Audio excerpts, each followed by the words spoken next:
And we are live. Welcome, agents. My name is Leonardo Lorenzoni, Leo Lorenzoni for some. I'm the still new com dev from the Division 2. This is my second stream. But I'm here with a veteran from the community, someone that you guys know for a long time, the creative director, Yannick. How are you doing? I'm doing good, and you're not new anymore. When it's your second stream, Yeah, you're already a veteran. You went through the trials of fire. So we have some new people in our staff today, so I can consider this a new another opportunity for new people to show up in the Division stream. So today we have a Q&A session with you all. We ask for some questions in our Twitter and our X. Actually, I need to remember that the platform has a new name, Discord and in our social. So you guys send us some questions that we will try to answer the majority of them today. Also, we are going to pick some questions from the chat. So if you have questions that we are not covering, topics that we're not discussing here, please make sure to drop on your questions in our chat, and our team will select them so we can answer them later. Also, we have some special guests today, like just some small participations of some people who submit their questions through video. So this is the funnest possible Q&A session we ever had, because we need to make sure that we are answering questions but trying to give something cool for you to see as well. So I like Q&A because I don't have to do anything. I'm just sitting here and I'm just going to try to answer questions the best way I can. I don't even have to play and have people mock me for my my bad gameplay. I noticed that. But also... You notice what, my bad gameplay? Or? No. I noticed how nervous you are when you're trying to play and answer questions at the same time. I think I heard that you said you noticed my bad gameplay. Well, say goodbye to Leo. 2 streams, that was a good streak. Sorry. See you later. But we are 6 days away from Brooklyn. That's an important point in our trajectory. So far in our journey, we are about to release a new DLC after so long time. We're about to release the first season of Year 7. It's an important moment for us, and we try to cover the most questions we got from these specific topics. Obviously, we're going to cover some generic questions as well about the game, or other aspects that it's not related to seasons or the new DLC. But I think what's the most important is that we try to get the questions that were most frequent, or that are going to talk about aspects of the 2 features that we want to talk as well. We want to make people aware of. So I think the first one, it's one of the most asked in our socials, is when will pre-orders for the DLC begin? That's a tricky one, because I know that you're the creative director. You're not responsible for publishing. So I don't sell it. I make it. If you allow, I can answer that. So let's start this Q&A with me answering. Actually, the DLC will not be available for pre-order, because this is not the way that DLCs works here. The DLC will be available for you to buy on May 27th, 8 a.m. from Central European Summertime. And if you want to wish list it, you can do this through UB Store. So just making sure that you're not missing anything. We didn't forget to make it available for pre-order. Everybody's going to get access to the DLC at the same time, May 27th, next week. All right? Second question, Yannick. Does the Day 1 physical Gold Edition include the Brooklyn DLC, considering the new Gold Edition has different content? That one is for me? Okay. I want to know if you know that. The answer is no. If you bought the Gold Edition back in Day 1, you will not get the DLC included for free. Only the new Gold Edition will include it. So you will have to buy the DLC separately. Awesome. Next question. Will Brooklyn be like Warlords of New York originally and lock us into the location until the story is completed, or we will be able to travel freely between Brooklyn, Manhattan, and DC? No, you will be able to travel freely. We are not going to lock you into the campaign. You can go to Brooklyn, you can do a couple of missions, then you can go back to DC or Manhattan, do your thing, play the season, then go back to Brooklyn, keep going. Your progression in the campaign is going to be saved. And the reason why we're not doing that is we don't need to. We did it with Warlords of New York because that was a level 30 to 40 progression. And so we had to make sure that you stayed within that progression because the rest of the game wouldn't have been able to handle that.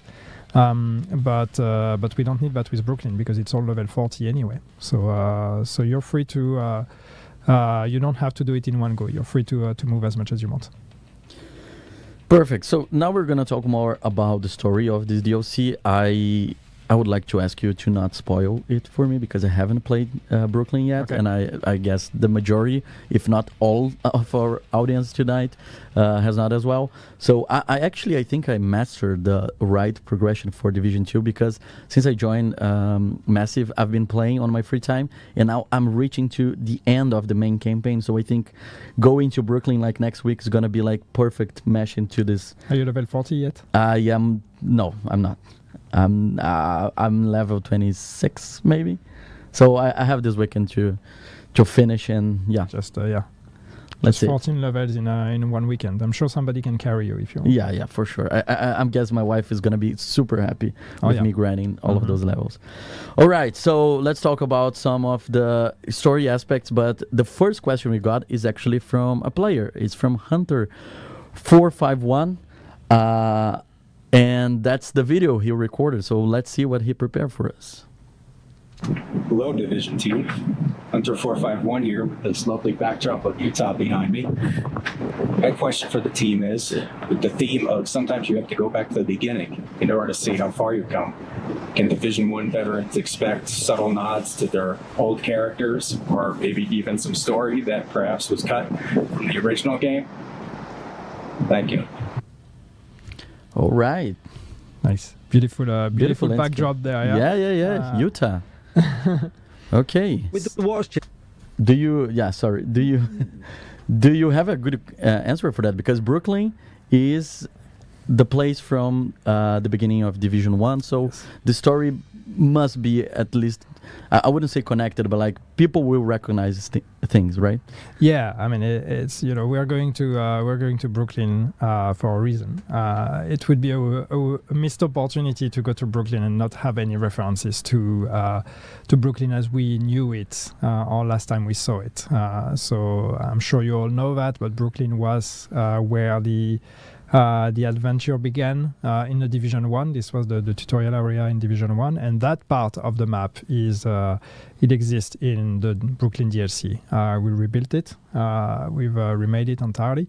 But it's still, there's a lot of references, there's a lot of Easter eggs, there's a lot of connections with the map as it was. Actually, the very street, the very spot where you created your character in Division 1 exists in the Brooklyn DLC. The room where some of you had to queue to actually activate your agent to get access to the laptop, that room exists. So there's a lot of references. Some of them we're going to guide you to, others that are just for you to find out. So there's you'll find a lot of those. Cool. And the first question we got from this section that is not a video is: will the narrative events introduced in Brooklyn continue to play a role beyond this DLC? Can we expect a long-term expansion in the game world? I mean, it's so. Brooklyn is an isolated story, and it still takes place in the same timeline. It still takes place, after the events of season 3, of year 6, season 3. But that being said, it is a disconnected story, but it is still the same characters, it is still the same world, it is still the same events. So I don't want to spoil too much, but yes, there are connections, there are references you will understand if you've played the seasons. The idea is the story should be understood even if you haven't, but if you have, you will be able to go a few layers deeper and understand even more. And ultimately, yes, this converges and it reconnects to the greater story. Yeah, the next question I have here is: will the story in Brooklyn tie into the seasonal manhunts, or is it a standalone? You kind of answered that as well. Yeah. But I think it's also an opportunity we have here to discuss how everything is kind of connected in the same time. Like May 27, we will not just bring Brooklyn, but we will also bring the new season called Crossroads, and we're gonna have a lot of features that resonates about Brooklyn and the old days in Division 1. So I think it is a separate story, but also it's much more because it's connected to a bigger thing, right? Yeah, I mean, it's you re-experience. I mean, throughout the entire update and season, you will re-experience things from Division 1, and that's also kind of why the season is called Crossroads, because this is the convergence of the old and the new. So we have the Brooklyn experience. It's a transformed Brooklyn. It's a completely new story, a completely new space. But it still has the footprint of what Brooklyn was in Division 1. The season modifiers, as you know, are also inspired by Division 1 mechanics, but yet it is modifiers, it is new experiences for the game as well. So it's really trying to nod at our history and our legacy, but also look towards the future. And there's a really bright future ahead of us. Exciting. Talking about the past and a little bit about the world designing and how we built it, the question is, was Brooklyn built from scratch or on top of the existing Division 1 map? Yeah, I think I touched on that, but no, it was rebuilt from scratch. So I mean, we took the Division 1 map as a reference. We wanted to make sure we have the same streets, we have the same buildings, we have all of that, but we had to rebuild it because it's a different version of the engines, different metrics, everything is different. So we can't just copy paste something from Division 1 into Division 2. It was easier and faster to rebuild it. Now I just want to be clear, the map of the DLC is not just the space of the Division 1 map, because I've seen some people commenting on that. It is bigger than that. So we've added on top of it. So it's not just the space you explored in the first game. There is more streets and a whole other name zone also to explore. Awesome. Yeah. This question, I know I've been here just for a few weeks, but I know that people really like this one. Is the Brooklyn DLC going to have dynamic weather like rain, dry weather, and snow? That's a nice, elegant way to try to to put the snow question in there. Brooklyn is set in autumn, so there is dynamic weather in the sense that there is rain, there is sun, there is fog, there's weather presets that you know and are used to. There are some that we've tweaked and adjusted or brought to the game to align with the autumn setting. But it is autumn; it's not winter, so there will not be snow.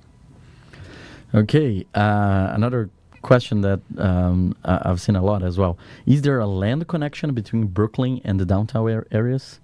So can people go to New York?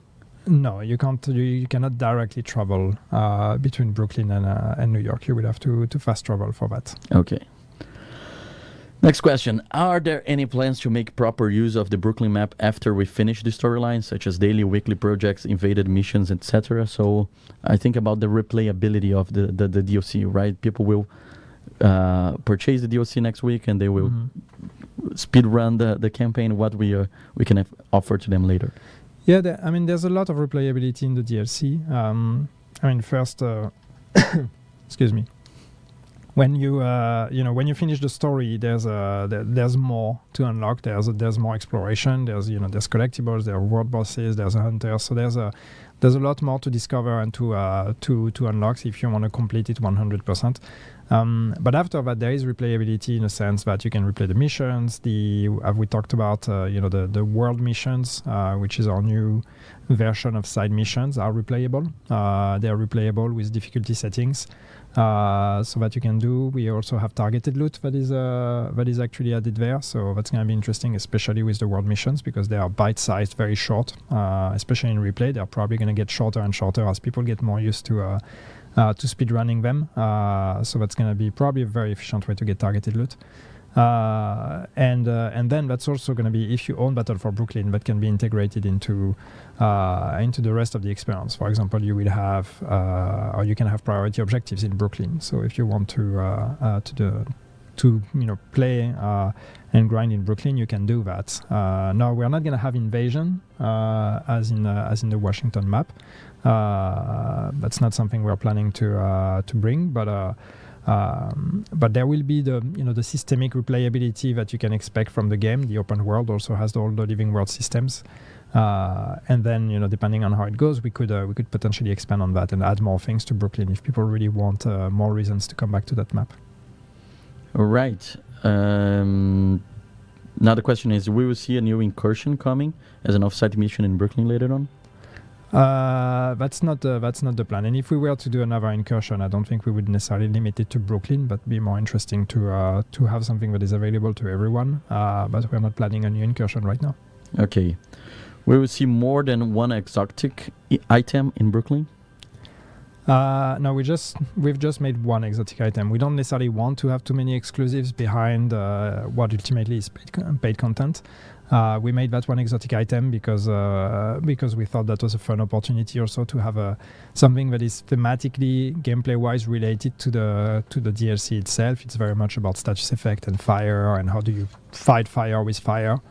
So it made sense, but we don't necessarily want to add more than that. Right, so now we're going to talk about the level 40 boost, because that's a big topic that a lot of people have been discussing. Obviously that we're going to touch the topic of scavenging points later on, but the level 40 boost had raised a lot of questions, and I'm going to make them for you now. Yeah. Is it unlimited use? So can I do more than one? Well, if you own the DLC, yes, you can. Can I use in 4 characters? You can boost as many characters as you want. You can create 4 characters that are going to be level 40. You can just delete them, create new ones. So yeah, it's unlimited. Okay. When boosting to 40, does it unlock all weapons mod blueprints as well? Well, you will have to get them. Okay. You're not going to get them directly. Will the level 30 boost still exist? Yeah, it still exists. So we're not removing it. It's part of the Warlords of New York experience also, because Warlords of New York still has a level 30 to 40 progression. So we are not removing it. What's the value of boosting to 30 if you can boost to 40? I don't know, but there's no reason to remove it. Okay. Will there be an option screen when create a new character to boost or play from scratch? Yeah, I mean, when you create a character, it's the case already right now. And like when you create a character, you can choose between starting from the Washington DC campaign or play the Warlords of New York campaign. If you choose Warlords of New York, you will directly start at level 30. So here it's going to be the same. We just add the third option. So you can choose to start your character directly from the Brooklyn experience and you will be level 40. Otherwise, when you're in game, if with your existing character, if that character is not level 40 or not level 30, if you go to the helicopter pilot and decide to say that you want to play Brooklyn, then we will ask you, are you sure? If you go there, you will be boosted to level 40. Yeah. So that's your choice. All right. What's the next one? What if characters is already in progress? How will they choose to boost to 40? Well, that's as I said, you will go to the helicopter pilot, and there you will get the choice. Do you want to go to New York and play Warlords of New York? Do you want to go to Brooklyn and play the Battle for Brooklyn? Yeah. And once you choose that, then we will give you warnings that you're going to be boosted to 40, which means also that there might be some content you will not get to experience because some of that is connected to the progression. Not in Brooklyn, but in the rest of the game. But once you've confirmed, you will land in Brooklyn and be level 40. Okay, talking about progression, if a player wants to experience the story chronologically, what path do you recommend? Well, I mean, start from the base game, play all the missions, play the invasion, then play the episode missions in the order, and then Warlords of New York, and then Brooklyn. So pretty much the way that we released. And if you have time, play the climax missions in between. But takes a lot of time. But if you really want to re-experience everything, that would be the correct way to do it. All right. Now talking a little bit more about gameplay. Will any of the new missions have legendary difficulty? If not, is it possible for the future? No, they will not have legendary difficulty. They have the regular difficulty settings.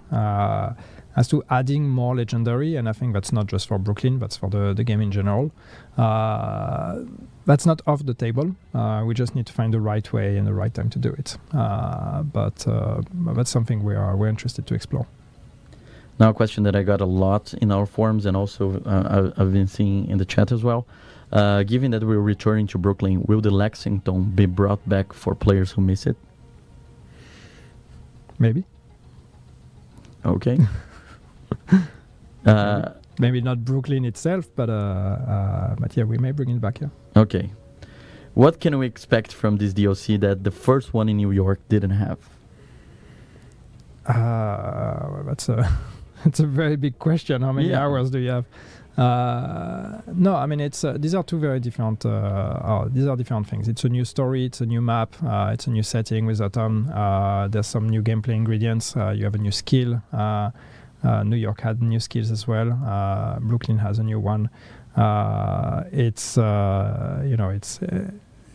more of the same in a way, but everything is fresh and everything is rebuilt. So that's what we have. Then we have a few new ingredients. As I said, the replayable world missions. That's a completely new thing that we didn't have. So until now, when you did side missions, you did them once and that was it. Now you will get to replay them. We also have ingredients on control points, for example, that unlock with the control point alert level. That's a new gameplay tweak that didn't exist. The corrosion mechanic of the cleaners with the purple flame is also something new. So there's a few new ingredients that exist here that are going to be completely new to the game. All right. The final one about Brooklyn that we got is, are there surprises in the DLC you haven't talked about yet that you want players to figure out? Yes.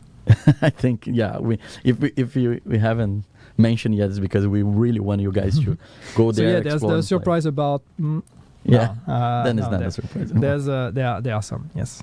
Yeah, no. I saw some people were saying that those are not real questions. All of those questions are real questions that we got through the forums. Obviously, a lot of them I had to rewrite in a way that it's presentable for a Q&A, because sometimes people would put says no when, But the idea here is that we got a lot of questions from the community, a massive amount of questions, and we not only picked the most frequent, but also some of them that we thought we could have a good opportunity here to discuss. And we also will see now another special participation, another new phase here. That's actually we got all types of questions, and I think this video pretty much summarized the type of questions you got. So yeah, check this out. Will there be cats, and can we pet them? Yeah, that's it. So we got from Isabel, our dear friend from our community. So I think people are always thinking about the wildlife in the division, and the question is, will there be cats in Brooklyn? Well, my question is, why not the real cat in the arms? And you coward. Yes, we have cats as wildlife. That's not new. We've had cats already. They are pretty rare. They are pretty good at hiding. They exist. We also have a couple cats that exist in the settlement, in the bridge, that have been placed there. So you will have to find them. No, you cannot pet them. Okay. All right. So now let's talk about year 7. Again, if you have more Brooklyn questions, you can ask in the chat, and then we go through some questions of the chat in the end of this Q&A session. The first question about the seasonal content is, are there plans to make seasons more dynamic by introducing rotating events, unique challenge, or limited time modes? Very, very general question, but I think we're not only going to a new season, but we're going to also a new year. So what can we expect for this? Yeah, so I mean, we haven't talked much about year 7 yet. We've given some initial thoughts, but yeah, we want to keep evolving the season model and the season formula. We want to keep building on Seasons 2.0 and all the good things that it brought, and improve the things that still need to be improved. And part of that is, yes, in terms of promise and of fantasy, we want to push the season from season to season. So we want to have something that is a bit that is a bit stronger, that is a bit more appealing, that is a bit more cohesive. So taking all the different ingredients of the season and try to align them behind a specific fantasy. And that also means bringing new experiences. So not just modifiers, but also potentially new gameplay experiences. So these are all things that we would like to do, and we are trying to move towards. So we just need to structure ourselves and make sure we can deliver on that. But overall, yes, the intention is to have more original experiences with each season. The next question is pretty much related. I think you covered the majority of the answer. Is do you see future seasons, offering gameplay features beyond modifiers like experimental modes that could become permanent, similar to Countdown? I think you touched a lot in this, but yeah, experimental modes is... Yeah, I mean, we want to try things. I think the great thing with seasons is they're starting to shape up now with the modifiers already, but more things that we're going to do in year 7 is we're going to be trying and experimenting with gameplay experiences, as I said earlier. So if something really sticks, if something is really popular and people like it, we could consider leaving it in the game or bringing it back at a later date in a different version. So people will find that seasons are going to be much more, disruptive one after the other in this year compared to what we've done until now. It's not just a fresh coat of paint. It's really we want a different proposition with each season. Okay. Another question about year 7. Will there be any new raids? Will there be any new raids in year 7? We haven't talked about raids. We don't have plans to bring a new raid just yet. Okay. Will apparel events finally return next season? Finally return on the anticipation of apparel events. We are looking at it. We're considering it. If they come back, it's going to be a different proposition. We want something that's, the gameplay part of it needs to be more interesting. I think what was cool with apparel events was just having this collection event where there's a lot of things to acquire and you get to play what you want and get extra rewards. So we want to keep the essence of that, but we need to find a better gameplay proposition. So it's not just grind and get keys for a chance to get a pair of boots. So we need to find the right formula, but yes, we are looking at bringing something that would be akin to what apparel events used to be. Okay, in the year 7 showcase, you mentioned a new wrapper for open world activities. Can you elaborate on that? This is actually a real question. I didn't edit this question. It was written just like that. Yeah. So, well, how much can I elaborate on that without spoiling too much? No, what we want is we want to try to make the open world a bit more interesting. We want to make it a bit more dynamic and reacting to what you do, and really turn the open world into an activity that you can farm, that you can do, and not just about edit convoys or these kind of things, but actually have something that is a bit more meaningful and a bit more meaty added on top of that is more akin to missions or things like that in terms of how much content we're talking about. So yes, it's a new proposition. That's a new. I'm not gonna say it's not really a game mode. It's a new feature that's gonna be added to the pool of endgame things that you can do. But it's really about, it should reconnect to what you're used to do when you play the game. But it's just gonna make the open world, pack a bit more of a punch. Okay, I really don't wanna go more in that because I'm feeling that you're almost spoiling them. Will a similar Brooklyn activation cache be returning in the upcoming season pass? Well, stretch goals. Yeah, because that's stretch goals. That was the yes. I mean, the idea is yes, we will bring back stretch goals every season. Not immediately. We want to kind of keep it the way we've done this time. So that means that towards the end of the season, we will enable stretch goals and allow people to get them. Now, what will be in the caches? Like every season, the stretch goals will have different rewards. So what you've seen this season doesn't necessarily mean that this is going to be the rule moving forward. We are still going to have to calibrate a bit and see what are the right things we want to do. But yes, they will come back. Okay. Going out to talk about more gear and gameplay balance, is Tinker in the season pass or in a climax mission? So I think people really like that during the PTS.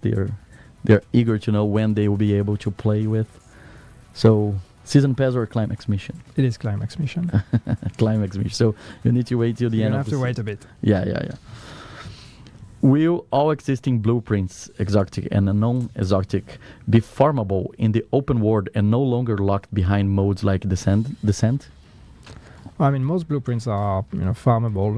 There are some that we're still missing, and we're adding them. We actually had discussions about adding all the old ones that are still missing. So this is moving forward. And I think the exception is the named blueprints, and those are on descent right now. We have to see where. We also like to have predictable sources for some of the stuff, so not everything is just added to one big pool, and then your chance of getting that one thing you want is diluted by a million different possibilities. So we have to see, but right now we're not planning on expanding on that, but that could come eventually if needed. With the new measured assembly gear set, gear set destroy grenades too, like Final Measure did in Division 1? No, it doesn't. Okay. So it's skilled proxies, but not grenades. In the Division 2, there are some very low-used exotic weapons, exotic armor, gear sets, and special effects. Are you planning on reworking their effects to encourage more diverse builds? Yes, I think it's always a balance between bringing new things and reworking things. We've done a pass some time ago now, and we've reworked a bunch of items. There are still some items that we have in our radar that we want to revisit and that we want to work on. And then on top of that, yes, when there is an opportunity, we want to look at the underperforming items, the ones that people have but do not use because they're just not meta or not even interesting, because it doesn't have to be meta, but it needs to at least create opportunities for people to try things. So when something is underperforming and we can see that, we have data to see that. This usually creates a very clear candidate for revisiting. So it's just a matter of being able to spend the time on doing that. But yes, we would like to do that more. Then the next question actually is also about meta, but this is something that I think this is the question I got in the list that better summarize a lot of other questions that were related about the meta. The question is, will TTK time to kill be adjusted? Each update brings more damage increase, but they haven't been significant survivability or healing change. So people in different types of questions, they ask about this topic, how much of damage we are putting on the meta and how we are missing armor and health. Yeah, so I don't think the issue is time to kill. The issue is difficulty. There's two elements. There's one element is that, yes, of course, as usual, most of the time damage is the meta, and we need to make sure that we have alternatives, we have options, we have roles. We are working on some ideas to do that. And then difficulty, when we're talking about always adding more damage, and then how do we bring difficulty? We need to look at that. We have some thoughts. We have some things that we're working on that are here to actually bring in more difficulty. Master was one way to do that. It's not necessarily still to the level of difficulty that some people want, but I think we found a correct balance between something that is challenging but that is still achievable by a greater number. But that being said, there's opportunities for more difficulty, more challenges, because yes, we've been giving a lot of power to players, and we need to make sure that the game remains fun and challenging for everyone. So then we need to bring in a new layer of difficulty for players. All right, and the last one before we move into the whole scavenging points topic. Have you considered adding hunter outfits to the store? We've done that already. We are doing that. We are bringing hunter outfits. We don't necessarily want to do that too much because how many times can we do a hunter outfit before it starts becoming boring, and we don't want everybody to look like a hunter. That being said, we know people love them. We enjoy working on them as well. So yes, we've done it and we will keep doing it. Okay.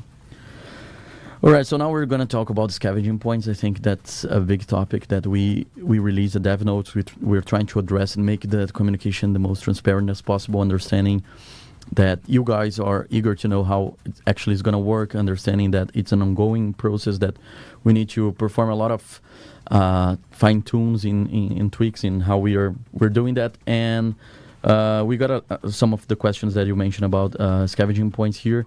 Let's try to use this as more one opportunity to explain why we're doing or what's the direction we're trying. But actually, who is going to make the first scavenging points question is our dear friend DJ Tickle from the community. So let's see his video. With the watch changes that are coming on the 27th, the value of the resources you can get with each scavenging point are being multiplied by 3. Does this include field recon and SHD calibration? Can you tell us about any of the other economy updates that are coming soon, and how does all this affect our hardcore characters? All right, so yeah, basically question about how it's gonna, first of all, how it's gonna affect the hardcore questions, hardcore characters, because I got this question a lot as well. I think this is a good opportunity to address it. Yep. Well, I mean, hardcore characters will have their own pool. So if you have hardcore characters, they will not share the pool with the scavenging points of the other players, and you will be able to share that between your hardcore characters, but not directly with the other characters. So it's a very completely isolated pool. Yeah. So if we have, let's say, I have 4 characters, 2 are hardcore and the 2 are not. It's just 2 separate ways of using. Yeah. And how about the resources? Are they going to be shared? Resources are shared for the most part. There are some that are not. Yes, economies like currency and these kind of things. But the ones that are shared, they're shared between characters. They are not shared with hardcore characters. But in between characters they are. And once again, if you claim the point on one character, the materials you're going to get will be shared with the other characters as well. Okay. The next question is about the new resource values for SHD points. So as we released on the dev notes, we're multiplying all the resources you can get with the scavenging points by 3. A lot of people asked if, that would be just for this or for that, like specific questions about the resources. For this reason, we created a table that can summarize pretty much everything that we're going to do. So you can see the gray column is from this current season. So the numbers that are actually right now in the game, and the orange one is the numbers that will be from May 27th and forward. So we are basically multiplying everything by 3, including field recon data, SHD calibration, printing filament, all the special resources that some people asked about it. Do you want to make any comment about that? Like, we're multiplying by 3 right now. Like, we mentioned in the dev notes, this is not necessarily the final solution, right? No, I mean that's one step. I think a lot of that is also about just the time and the grind it takes to spend those points, especially when it comes to expertise. So that's something we need to look at. But at least that's one step in that direction. Just making sure that each point you spend, since now you can only spend it once, that point needs to be more rewarding. That just makes sense. So that's what you see here. It's just a straight out ×3 multiplier we're applying to everything. Yeah, we got more questions about the scavenging points here. Some of them, like, we try to make very clear what we're going to do, but obviously people think and ask and are unsure about other aspects of their experience. So I probably know the answer for those, but let's go through them either way. So there's a community concern around the SHD watch and scavenging points. Will there be a proficiency reset or talents reset or any weapons be nerfed because of that? No, we don't plan any changes because of that. So there's no reset that is planned. There is no proficiency, no talents reset. We're not planning to rework anything based on that. If anything, as I said, it's probably more about eventually down the line to look at the economies and the time it takes to get upgrades, to be able to invest those materials in the as I said, in expertise, in optimization, in crafting in general. So that's something we would like to look at, but we're not planning on resetting anything. Okay, and are you planning to make character-specific materials account-wide? For example, money, water, food, components, since most other resources are already shared. So We need to discuss it, and we need to understand why they are not right now. To be honest, from top of mind, I cannot tell you if there's a design reason why they shouldn't. If there is no good design reason outside of, well, that's just the way it was, and we've never looked at it, then we should look at it. Yeah, right. So these were the section that we covered, the scavenging points. Make sure that you can spend all of them before May 27, because when the new updates happen, we are going to overwrite your points and gonna give you back 100% of them. So just make sure that you spend them. You can farm in the old way, but you can spend them before May 27. Some people ask, I'm gonna just jump on one of the chat questions. When are we gonna be able to play Brooklyn, and when it's gonna happen? It's May 27 at 8 a.m. Central European Summer Time. All right, so we got just a few questions now out of those topics, and then we go to the chat. One of them is something that I also spot on the chat as well, is about the Twitch drop. So when people will receive their rewards for the Twitch drops, we know that we got an issue with the last Twitch drops campaign. We are not happy with that. We are still investigating how we can make sure that the right people can get rewarded for that. But in worst case scenario, if we cannot find any good solution, we're just gonna make something to make very generous to make the community happy.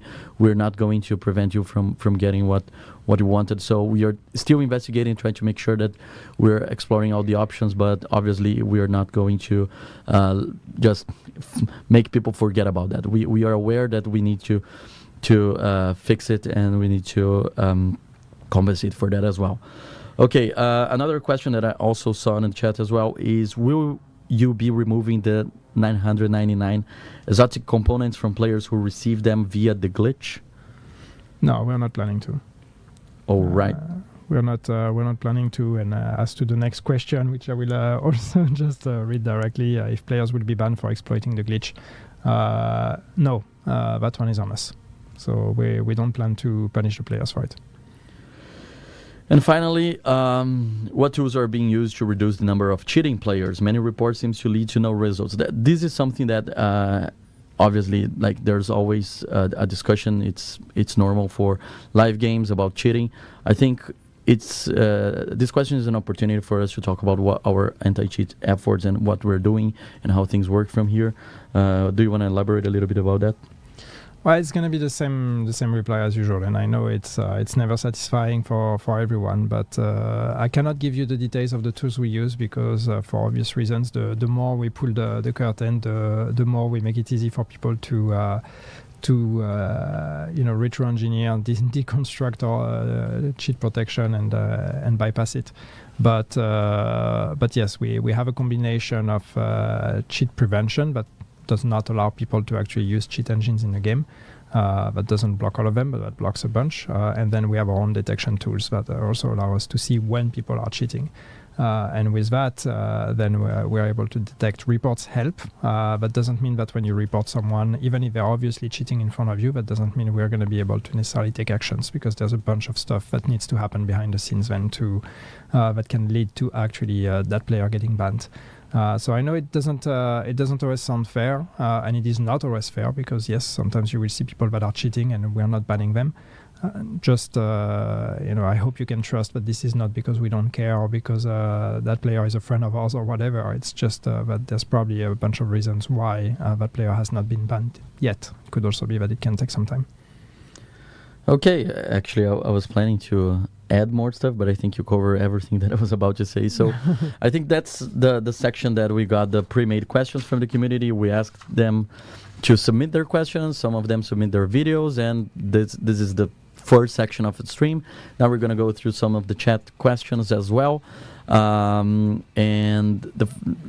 again, like we're going to talk about the DLC, about the new season and other stuff. So the first one is, once Brooklyn drops, will projects and priority objectives include Brooklyn going forward? Yes, priority objectives will. Projects, there will be some projects that are including Brooklyn. What we want is we want to make sure we are not forcing you to go into Brooklyn, especially if you don't own it.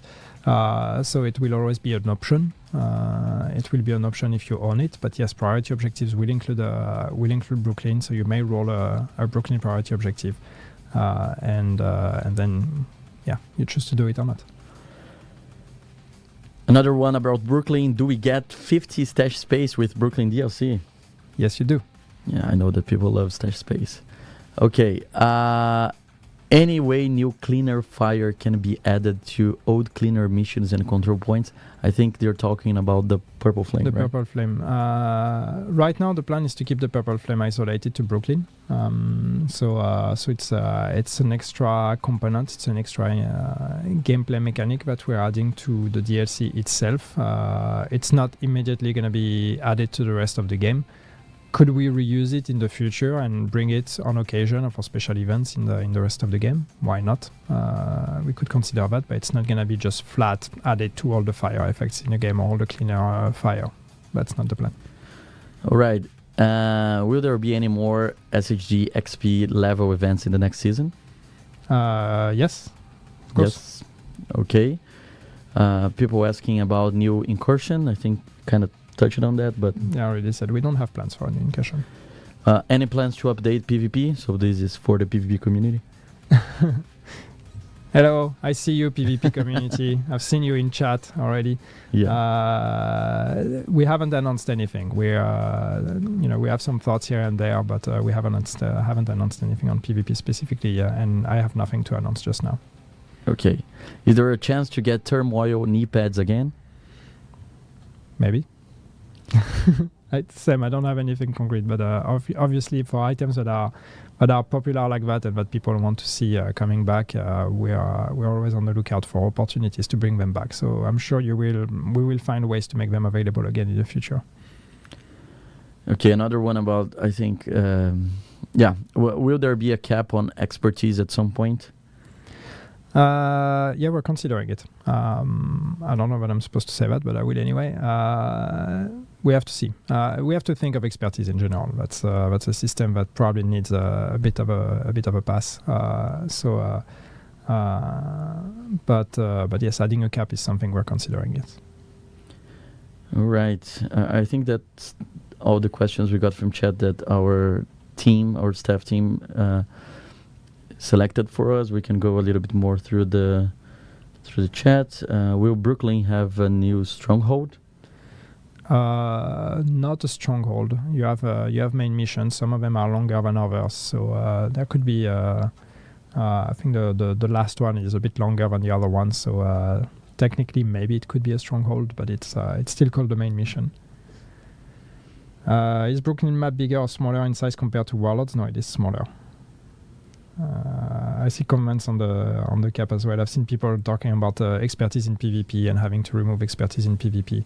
I think there's a whole discussion to be had on PvP and the normalization of stats in PvP. Obviously, expertise can be a huge difference maker. So yes, it is an issue.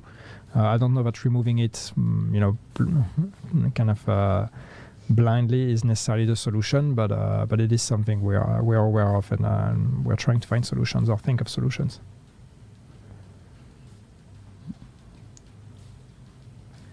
Going through the chat now, I'm trying to see a lot of questions that we already covered. More loadouts. I see people asking for more loadouts. It's Sam. I don't know if we will do it, but it would be nice. Yes, I agree.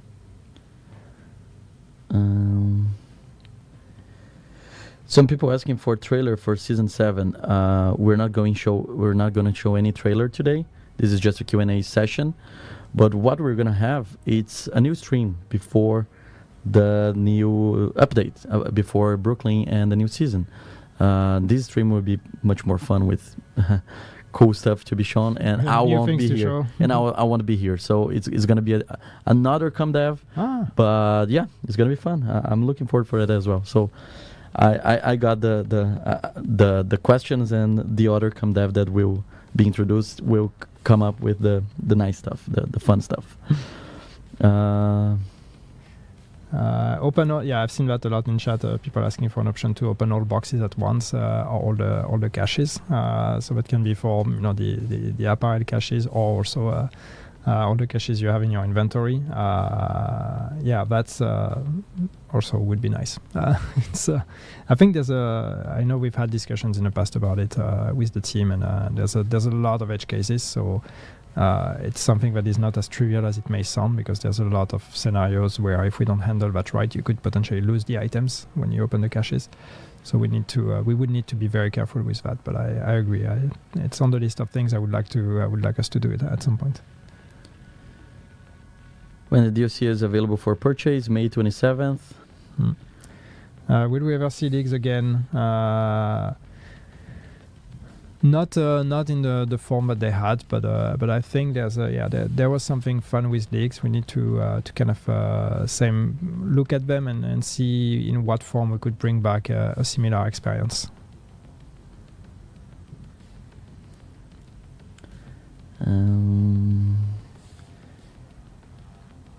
What else? Lexington, and everybody is asking for Lexington. Yes, we know you like Lexington. We this was one of the questions as well, like that we had before. Yeah. So we covered that as well. I'm trying to think about to look for new questions. Any chance of change to descent? Question is gone, but then the rest of the question was about being able to come back to your session after a delta. We don't have plans to change descent at this time. Bringing a save system to descent, it would be a big ask. So it's not something that we could easily achieve, unfortunately. Trust me, we've looked at it a few times. Unfortunately, it's a really big one, so it would take a lot of work to do. Not something we want to prioritize right now. Mm-hmm. Chat is going a bit crazy, so yeah, sorry. yeah, It's too a bit fast hard for me. It's a bit hard to catch the questions here. I'm a little bit dizzy with it. Raise the percentage of rogue spawns in the open world. I don't know, maybe. But then if we make them too common, it becomes boring as well. We also need to make rogues more interesting in terms of what you get from fighting rogues. We'll get some of the Chinese exclusives. Well, that's a case-by-case basis. We like to look at what's been done there and find inspiration from what they've done. And if we see things that are interesting, we can potentially reuse it. So we might see more of that in the future. But there's a lot of things that we don't necessarily want to bring. Expertise in optimization cost reduced. We kind of covered that as well. Yeah, I mean, first we are going to give you more materials. Then we'll maybe look at the costs further down the line.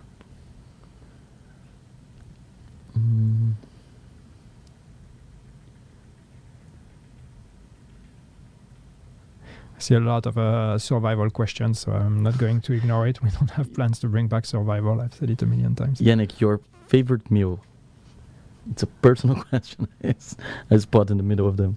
My Your favorite meal? I'm a person of very simple taste, so I like a good pizza or just a good sandwich. I'm not fancy. Simple man. Mm-hmm.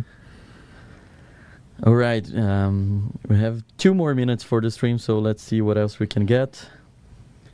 When can we get the missing Twitch drops? So as I mentioned before, we're investigating how we can fix the previous Twitch drops issue we had with the last campaign. We are investigating if we can make it right, and if we cannot, we're just gonna be generous with the community and make sure that people get what they want. In this case, what else we have here? Yannick Hunter Boss. No, you don't need a Hunter Boss. There's a Yannick in the game already. It's tough enough. Any chance of bringing back some Division 1 apparel into Division 2? I don't know. What would you like to see? Is there any plan to increase the player's inventory space and cache space? inventory, no. We are increasing stash space, but the inventory of the character, no. We don't have plans to expand that. You get 150 items already. That's already a lot. I know not enough for a lot of people, but still, I don't know that adding more space would necessarily help you with inventory management. Dino outfit. Someone asked for Dino outfit, and it's not digitical. I'm surprised. No. he submitted the question, and I removed from the list. So now, yeah. I think we have. Yeah, we're almost there. Any plans to shave Yannick? No, you don't want to see that. Oh, Poupon. The answer to your question, Poupon, is no. A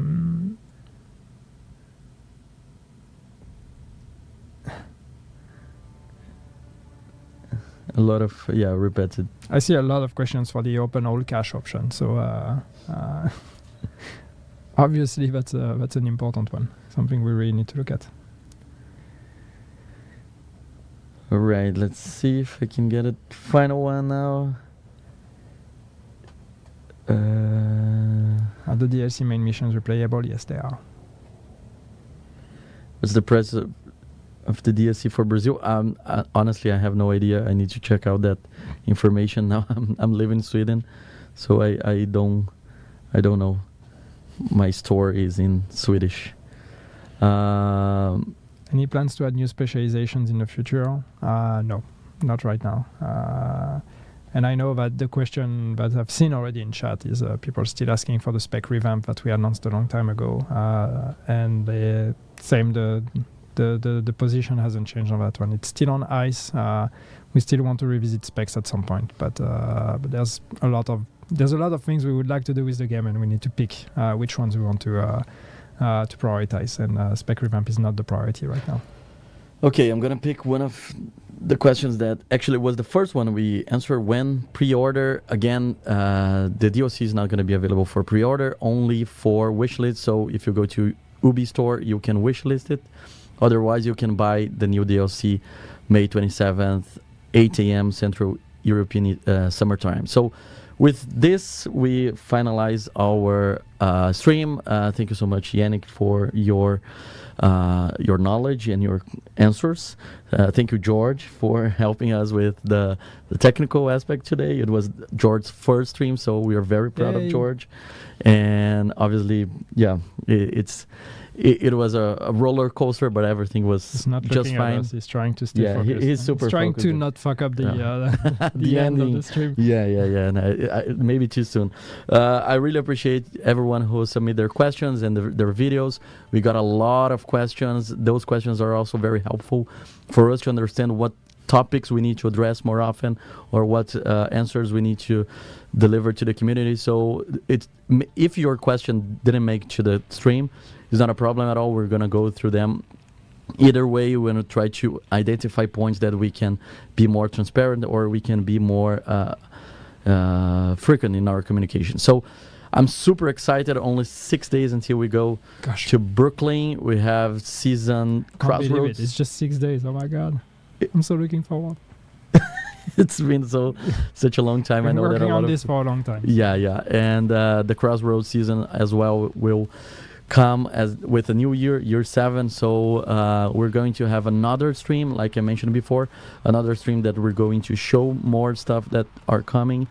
And this stream is not going to be hosted by me. So I wish you all, since you've been super gentle to me, super nice, I wish you all I'm asking you all to also be like this to the new person who will become here in the next stream. But other than that, I'm super happy. I'm super excited about everything that we are preparing here. I'm happy to see how much engagement we got. And yep, agents, it's almost there. Thank you so much for your audience. Thank you so much for your questions. I'll